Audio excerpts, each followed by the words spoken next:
Okay, this is one that I talked about in class. I'm going to teach you the method that I think is best suited for you in terms of easiest amount of math. Okay, a dress that normally costs $96 is on sale for 20% off. What is the sale price? The sale price what you're paying, not what you're saving. You're saving 20%. Okay, you're taking the 100% of the original cost and you're taking off 20. What's 100 minus 20? It's 80%. So that is what you are trying to use as a number. Okay, so is over of equals percent over 100.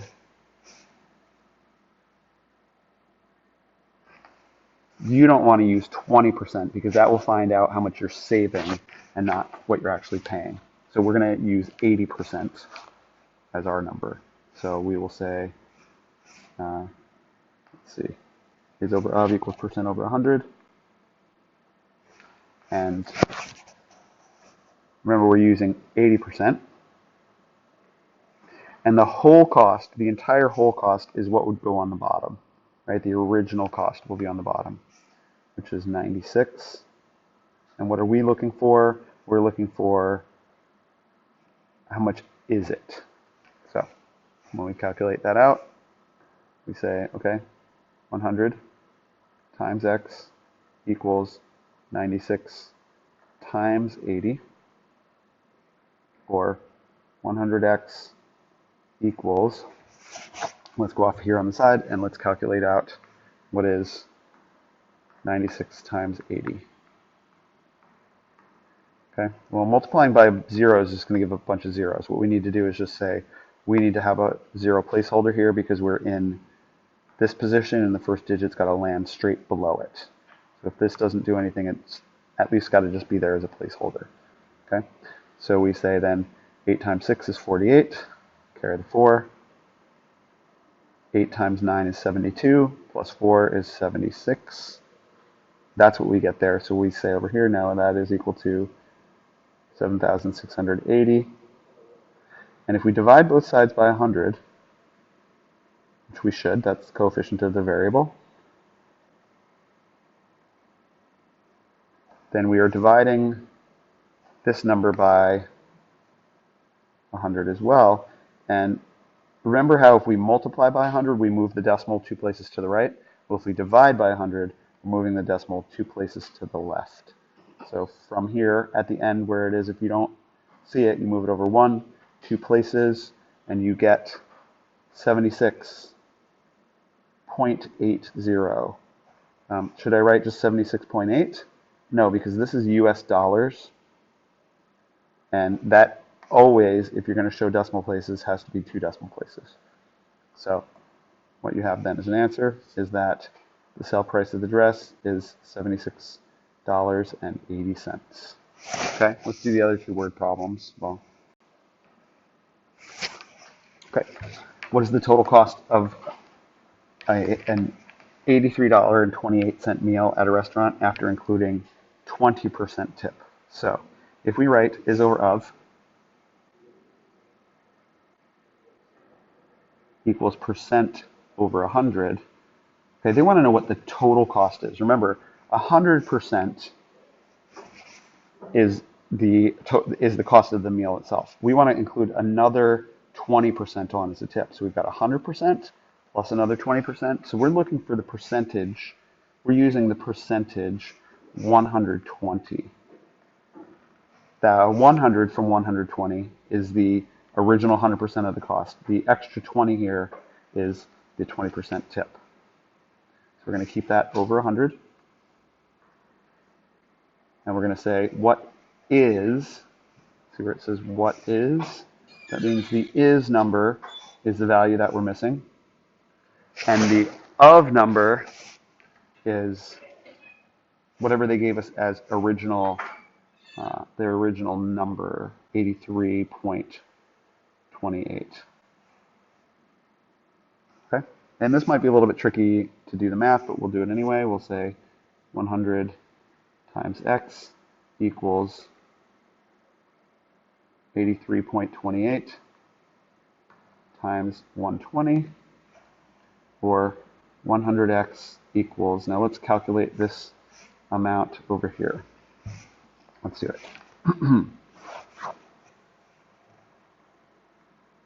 83.28 times 120. And so we say 0 placeholder in order to make this first number that we get from multiplying by the 2 land straight below it where its proper place is. So let's do this math. 2 times 8 is 16, carry the 1. 2 times 2 is 4, plus 1 is 5. 2 times 3 is 6, and 2 times 8 is 16. Okay, now, because we're multiplying by the 1 here, and we want that first digit to land directly below, we need to have 1, 2 places taken up with zeros. 0, 0, make sure everything stays lined up so that this one first digit comes straight down. Now multiplying by 1, we're just going to get that same string of digits. We're going to get an 8, a 2, a 3, and an 8. And we'll need to add them together. So we get 0, 6, 3 carry the 1, 9, 9, and 9. And where do we put our decimal? We put our decimal wherever, well, we need, in the original problem, we have 1, 2 digits, these 2 digits right here, follow a decimal.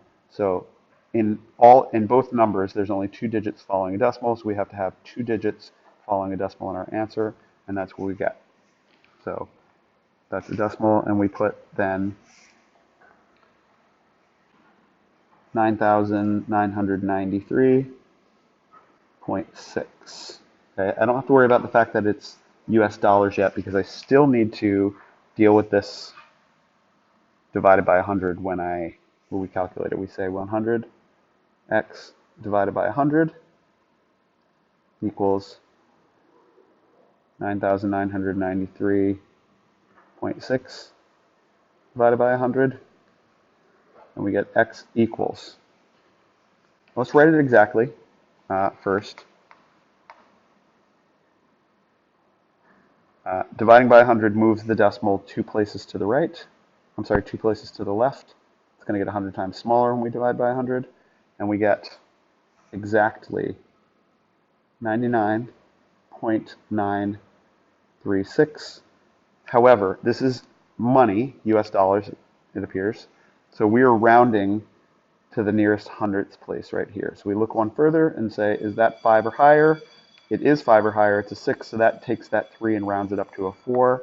So we say x is now approximately equal to 99.94. Okay? So what is the total cost of the meal? We can say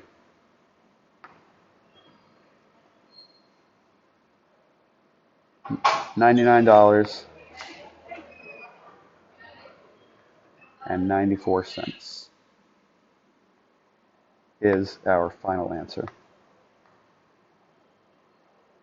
Okay, one more.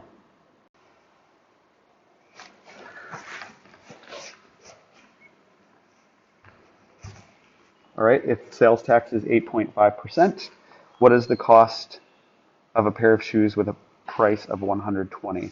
We're going to, again, start with is over of equals percent over 100 and say the is number, what is, that's what this says right here, what is, meaning that number is going to be a variable.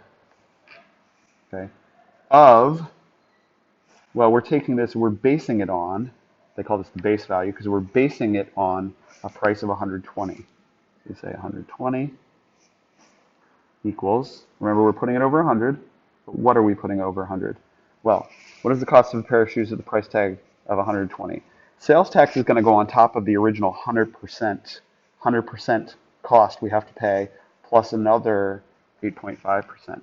So as a total amount, we are talking about 108.5%.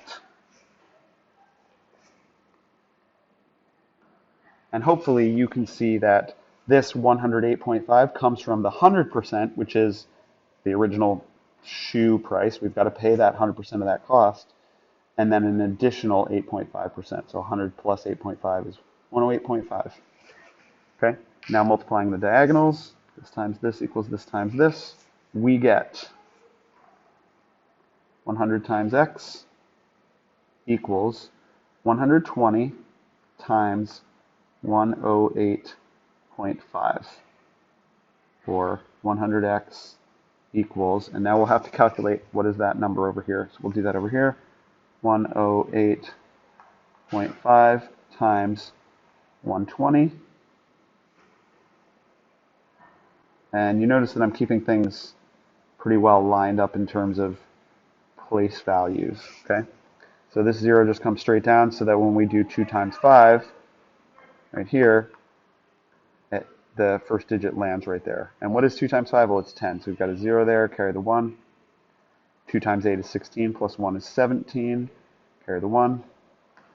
2 times 0 is 0, plus 1 is 1. And 2 times 1 is 2.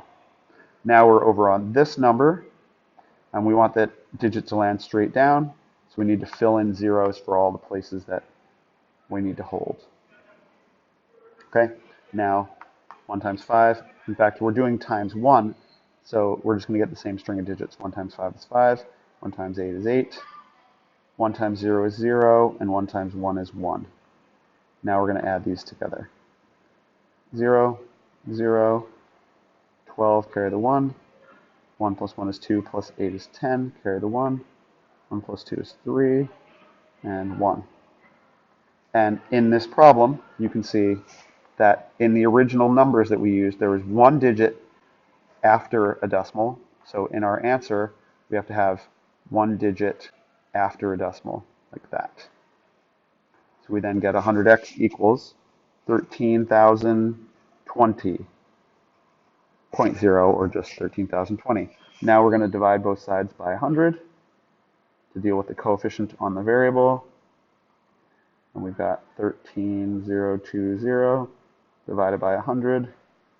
And as I say, this 100 dividing by 100 will move the decimal from where it is at the end, if you don't see it, over 2 places, and we get 130.2. Now remember, since it's money, and if we're going to show any decimal places, we got to show 2 for US dollars, so it becomes 130.20 dollars. And so our answer is just over here, $130.20. Okay, that's it.